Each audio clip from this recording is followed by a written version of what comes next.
8 જૂનના રોજ વહેલી સવારે અમદાવાદમાં બનેલી ઘટના જે આજે પણ ચર્ચાનો વિષય છે અને રહસ્યો ઘેરાઈ રહ્યા છે. સુરેન્દ્રનગરના ચુડા તાલુકાના ચોકડી ગામના મૂળ વતની મહાવીરસિંહ સિંધાવનું મૃત્યુ એ કયા કારણોસર થયું, એ આપઘાત હતો કે પછી હત્યા, એ સવાલો એ ઘેરાઈ રહ્યા છે.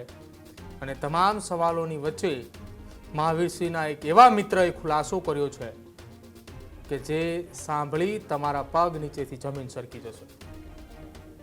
શું છે આખી ઘટના અને કેમ મહાવીરસિંહના મિત્રએ હવે આ ખુલાસાઓ કર્યા છે, વિગતે ચર્ચા કરી આ અહેવાલમાં.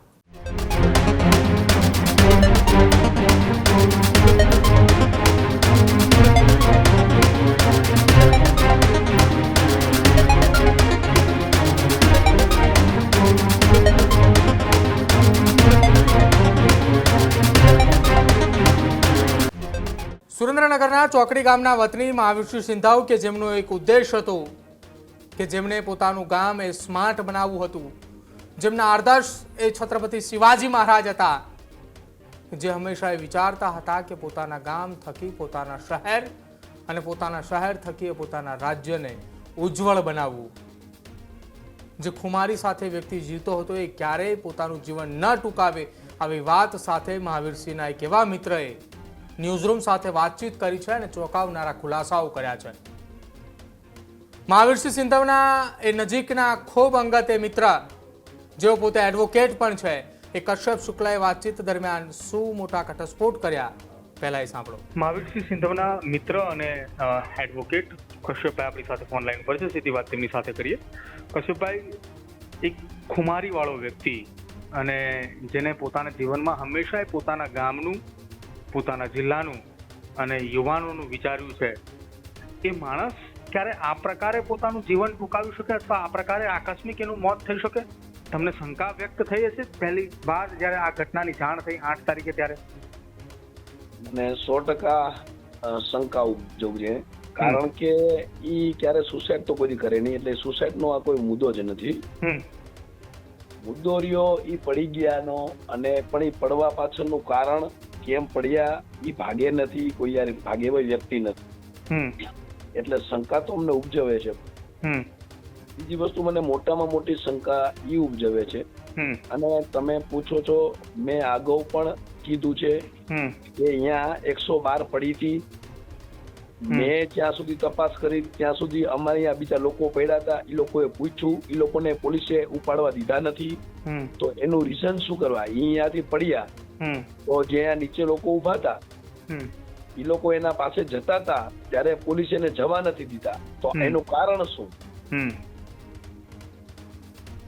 અચ્છા કશ્યપભાઈ, એક સવાલ એ પણ ઉપસ્થિત થઈ રહ્યો છે અત્યારે, જે ચોથા માળેથી નીચે પટકાયા ત્યારબાદ એમનું મોત થયું. નીચે જ્યારે એ પડ્યા ત્યારે ત્યાં લોહીનો કોઈ ડાઘો નથી, એવી કોઈ પુરાવા અથવા એવી કોઈ ઘટના ત્યાંથી નથી મળી આવી કે અહીંયા જ મહાવીરસિંહ સિંધાવ પડ્યા હતા એમ? તો હું એક કાયદાનો નિષ્ણાત વ્યક્તિ કહેવાઉં, હું વકીલાત કરું છું. ક્યારેય પણ કોઈ પણ જગ્યાએથી કોઈ પણ બનાવ, સુસાઇડ થી માંડીને કોઈ પણ બનાવ બને ને, એને એડી દાખલ થાય ને એટલે એ જગ્યાનું સ્થાનિક પંચનામું કરવામાં આવે. અહીંયા બોર્ડર, અહીંયા નિશાનોને રાખી મૂકવામાં આવે, એને તમારે એકદમ કમ્પ્લીટ રાખવું પડે. પણ આ મેટર ની અંદર એવું કશું, હું બનાવવાની જગ્યાએ સીધો જ અહીંયા ગયો તો પછી હોસ્પિટલે ગયો, તો અહીંયા કોઈ પણ એવું માર્ક કે કોઈ પણ એવું કોઈ જ નિશાન નહોતું, કે નથી કોઈ પોલીસ ને અહીંયા બેસાડી. આવડી મોટી વ્યક્તિ હતી ને આવું બધું બનાવ બની ગયો તો છતાં પણ પોલીસે કેમ લાપરવાહી રાખી? અહીંયા એક વ્યક્તિને બેસાડવો જોઈએ ને, કે આ બનાવવાની જગ્યા છે, આને પંચનામું કરવાનું બાકી છે, આ છે તે છે, કેમ એવું નથી કર્યું? કશ્યપભાઈ, તમને શું શંકા થઈ રહી છે અત્યારે? તમે કાયદાના નિષ્ણાત છો, તમે તો મહાવીરસિંહ સિંધાવને વર્ષોથી ઓળખો છો, તમે એમના મિત્ર છો, તમે એડવોકેટ છો, કઈ શું શંકા એ તમને આખી આ ઘટનાની અંદર અત્યારે જઈ રહી છે? મને શંકાની અંદર એક એવી શંકા ઉદ્ભવે છે કે જયારે મહાવીરસિંહ એવું કહેવામાં આવે છે કે અંદર હતા, તો એની સાથે અંદર કોઈ બીજો વ્યક્તિ હતો કે કેમ? હતો કે કેમ? અને ઈ પોતે એને જારી ખોલી નથી, જો સમજો, એમની પાસે ઓછત ઘરમાં એની પાસે 2 છરી પડી હતી, જે મોટી છે છરી કહેવાય ને, એ 2 છરીઓ હતી. તો ઈ છરી રહીને ઈ તોડી ઈ જારી કાપી નાખી, કબૂતર જારી ઈ ઊંચી નો, કારણ કે ઈ હુકુમા લગાવેલી હતી, ઊંચી ના કરે. બરોબર. જે બીજી બારી હતી, બારીમાંથી ઈ જઈ શકે એવી પરિસ્થિતિ નહોતી. ઈ ડોર બંધ છે, તો ઈ પોલીસે તોડેલો લોક છે. તો શંકા તો ઉપજાવે ને મારો ભાઈ, કે કારણ કે એનું કારણ છે કે પડી જવું, ધક્કો મારી દેવો, પછી માણસે બહાર જતું રહેવું, કોઈ ક્યાંથી કોઈ બીજી બાજુમાં કોઈ બીજા કોઈના ઘરમાં ગયો છે કે કોઈ બીજો જણાતો કે કેમ, આ બધા જ શંકાના દાયરા છે. તો કેમ કોઈની કોઈ, અને બીજી વસ્તુ, મોટામાં મોટી વસ્તુ ઈ કે આખા સીસીટીવી કેમ આમાં કોઈની કોઈ નિશંકા, તો આખા સીસીટીવી કેમ કોઈ રિલીઝ નથી કરતું? અમને સોસાયટી એવું કહે છે કે અમે પોલીસ સિવાય કોઈ સીસીટીવી આપી નહીં. તો આખા સીસીટીવી પોલીસ કેમ જાહેર કેમ નથી કરતું? કે પોલીસ આજ દી સુધી એક ઇન્વેસ્ટિગેશન ની બાબતે કે કોઈ આટલું બધું જ મીડિયામાં ચાલે છે, તો કેમ ઈ એકવાર કોઈ મીડિયાને કોઈ પ્રતિક્રિયા કેમ નથી આપતા? કશ્યપભાઈ, ઘરની અંદર જયારે આ ઘટના બની ત્યારે તમારી જે તપાસની અંદર તમે જયારે કોઈ લોકોને પૂછ્યું અથવા તમારા કોઈ એ સૂત્રો તરફથી તમને જે કોઈ પણ માહિતી મળી હોય, કેટલા લોકો એ ઘરની અંદર હતા અને શું એ ઘટના એ ઘરની અંદર ચાલી રહ્યું હતું? ઘરની અંદર કુલ પેલા 3 વ્યક્તિ હતા, 2 મિત્રો હતા અને લેટ થી એક એની ફ્રેન્ડ છે ઈ આવેલી.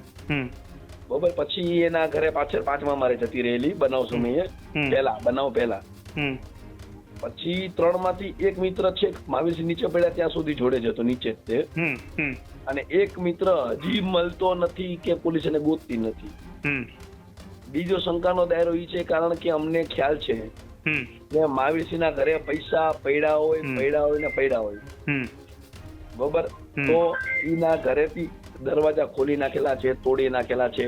હવે શંકાનો વિષય ઈ પણ છે કે ઈ બનાવ સમયે બીજું કોઈ હતું, આ બધા પૈસા કોઈ લઈ ગયું, શું બન્યું શું નહીં, આની તપાસ હકીકતમાં પોલીસે નિષ્પક્ષ કરવી જોઈએ. પોલીસને આમાં સત્યતા કોઈ પણ આમાં એમને શંકા છે, અમને શંકા છે, તો પોલીસે પૂરી તપાસ કરવી જોઈએ. હું એમ કઉ છું, અમારા આશ્વાસન માટે કરવી જોઈએ.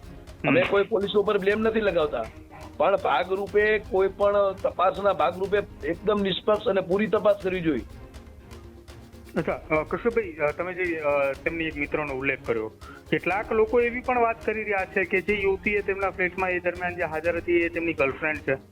હા, સાચી વાત છે. તો એ ઘટનાને લઈને થોડી વાર પહેલા કોઈ માથાકૂટ અથવા કોઈ બબાલ સર્જાય એવી કોઈ વાતચીત કે કોઈને માર્યો હતો ને ત્યારબાદ પોલીસ આવી વાત પણ એક સામે આવી હતી? ઈ ફ્લેટમાં ઉપલા મારે જ રહેતી હતી, એનું નામ બરોબર, ઈ ફ્રેન્ડ યાદ રહેતી હતી, એનું નામ લેવામાં આવ્યું હતું.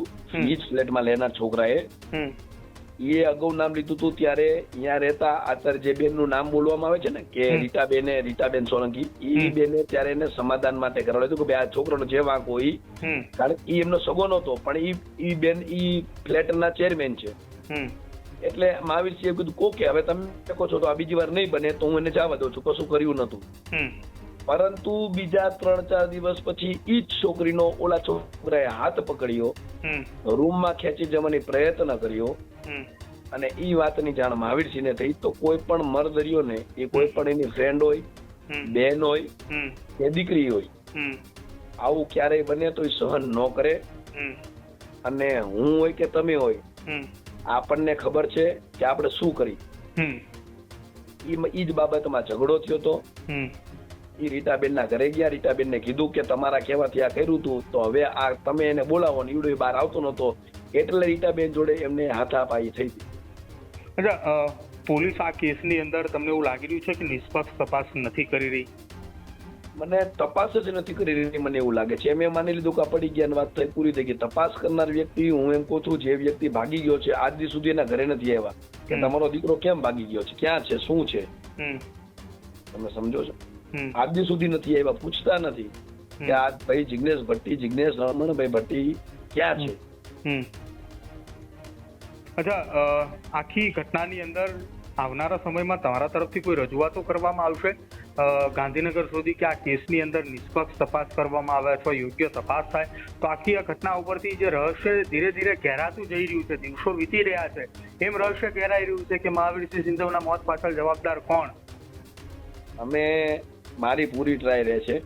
હું પોતે કોર્ટ ની અંદર થી એપ્લાય કરવાનો છું તપાસ માટેની. કારણ કે મહાવીરસિંહના બનાવ પછી પોલીસે દરવાજા તોડી નાખ્યા છે. ઘરની અંદર પ્રવેશ કરી લીધો છે. બધો સામાન વેરસ્યાણ હતો. કબાટના થી માંડીને તમામ વસ્તુના મેં તારા તોડી નાખેલા છે. તો મારી તો પૂરી એવી એક ઈચ્છા છે કે હું પોતે આ બધી વિધિ પતે પછી હું પોતે ઉચ્ચ પોલીસ અધિકારીને મળવાનો છું. અને એમાં કારણ કે અમને પણ અંદર શંકા છે, કારણ કે એમની વસ્તુ બધી ઘણી બધી વસ્તુ ઘરમાં હાજર નથી. એટલે હું તપાસ માટે તો અમારાથી બનશે બધી ટ્રાય કરવાનો છું. કશ્યપભાઈ, એક ચર્ચા અત્યારે ખૂબ ચાલી રહી છે. દરેક લોકો સોશિયલ મીડિયાના માધ્યમથી કે કોઈ પણ જગ્યાએ ચર્ચા ચાલતી હોય, બે પાસા એ મહાવીરસિંહ સિંધવના જુએ છે. મારો સવાલ પણ તમને એ બે પાસા ઉપર છે. તમે કઈ રીતે જોઈ રહ્યા છો? મહાવીરસિંહ સિંધવ માથા ભારે કે મહાવીરસિંહ સિંધવ એક મહાન વ્યક્તિત્વ? જો ઈ માથા ભારે, ઈ આર્મીનો માણસ હતો એટલે ઈ માથા ભારે તો હતા જ, પણ ઈ કોઈ આમ નાગરિકને, ગામના લોકોને હેરાન કર્યા હોય એવું નથી. કોઈ દી દારૂ જુગારનો કોઈ એવો ધંધો કર્યો એવું પણ નથી. એટલે હિંમત વાળો વ્યક્તિ હતો. એને માથા ભારે ન કહી શકો તમે. એને તમે હિંમત વાળો વ્યક્તિ કહી શકો. જે પોતે દેશ માટે લડતો હતો, એ પોતાના ગામ માટે લડતો હતો, પોતાના પરિવાર માટે લડતો હતો. એને કોઈ અનનોન કે લુખાગીરી કરી હોય, કોઈની જમીન પડાવી લીધી હોય, કોઈના પૈસા પડાવી લીધા હોય, કે કોઈ બેન દીકરી છેડતી કરી એવો એક પણ વ્યક્તિ કે એવો ઇન્સિડન્સ નથી. અને મહાન એને એવી રીતે માનવામાં આવે, એને એના પોતાના ગામ માટે કામ કર્યું છે. ગામમાં સ્કૂલ બનાવી છે, ગામમાં ભ્રષ્ટાચાર બંધ કરાવડાયો છે, અને ઈ પોતાના ગામને આદર્શ ગામ બનાવવા માંગતો હતો. ગામના દરેક વ્યક્તિને ઈ એક કહેવાય ને કે આપણે ઈ એના છોકરાઓને એવી રીતે તૈયાર કરવા માંગતો હતો કે જે દેશ માટે કામમાં આવે. એટલે મહાન એવું જોવા માટે કે દેશની લાગણી જ્યાં સુધી ગુજરી ગયા ત્યાં સુધી એનામાં એ ભાવના હતી કે હું મારા ગામના, મારા જિલ્લાના દરેક લોકોને ટ્રેન કરું કે જે દેશ જયારે જરૂર પડે ત્યારે દેશની પડખે ઉભા રહે. તો એ રીતે હું એને મહાન જોઉં છું. લોરેન્સ બિશ્નોઈની એક ચર્ચા ચાલતી હતી, એ શું વાસ્તવિકતા છે? કારણ વગરના મહાવીરસિંહ સિંધવને કેસમાં ફસાવવામાં આવ્યા હતા. જો કે ત્યારબાદ એ કેસ પણ બંધ થઈ ચુક્યો હતો, એમાં એમનું નામ પણ નીકળી ચુક્યું હતું. તો એ કેસમાં લોરેન્સ બિશ્નોઈ સાથેની કનેક્ટિવિટીમાં કેમ એમને ફસાવવામાં આવ્યા હતા? લોરેન્સ બિશ્નોઈ, જો સાંભળો, લોરેન્સ બિશ્નોઈ આખું અલગ ચેપ્ટર છે. લોરેન્સ અલગ નામની, બિશ્નોઈ જ્ઞાતિના ઘણા બધા લોકો ગુજરાતમાં પણ રહે છે. બિલકુલ. એ બિશ્નોઈ ગેંગના લોકો નહોતા. એ બિશ્નોઈ લોકો હતા. એ એક બીજા મિત્ર થકી એમના ઘરે રહેવા આવ્યા હતા. મહાવીરસિંહ ને લોકો બારગામ ફરવા ગયા હતા. કીધું કે ભાઈ બે ફ્રેન્ડ છે, તો અમે એવું કીધું કે મારું ઘર ખાલી છે, ભલે 2 દિવસ રોકાવું, હું 2 દિવસમાં આવી જવાનો છું. એ સમય દરમિયાન આ બિશ્નોઈ લોકો એમના ઘરે બિયર પીતા હશે અને ફ્લેટ વાળાએ જાણ કરી એટલે પોલીસે રેડ કરી. ઈ લોકોને લઈ ગયા. હવે ઈ લોકો જ્યાંથી આવ્યા હતા અહીંયા એ લોકોએ કોઈ ક્રાઇમ કર્યું હશે એટલે પોલીસે એને બિશ્નોઈ ગેંગ સાથે જોડી દેવામાં આવ્યા. કે એ સમયમાં ગુજરાતની અંદર ડ્રગ્સનું બહુ મોટું કામ ચાલતું હતું પોલીસ થકી. એટલે આ ડ્રગ્સ નહોતું, તેમ છતાં એમના ઉપર ડ્રગ્સનો કેસ કરવામાં આવ્યો. અને એમાં સમરી ભરાણી છે. આ હું નથી કેતો, પોલીસ કે છે અને કાયદો કે છે કે એ ડ્રગ્સ નહોતું. તો એના ઉપર એ રીતે એના ઉપર બ્લેમ કરીને એમને ડ્રગ્સના કેસમાં સંડોવવામાં આવ્યા હતા. કશ્યપભાઈ, અને પાછળથી સમરી ભરવામાં આવી હતી. મહાવીરસિંહને તમે કેટલા સમયથી ઓળખો છો અને કેવું વ્યક્તિત્વ હતું એ મહાવીરસિંહ સિંધવ?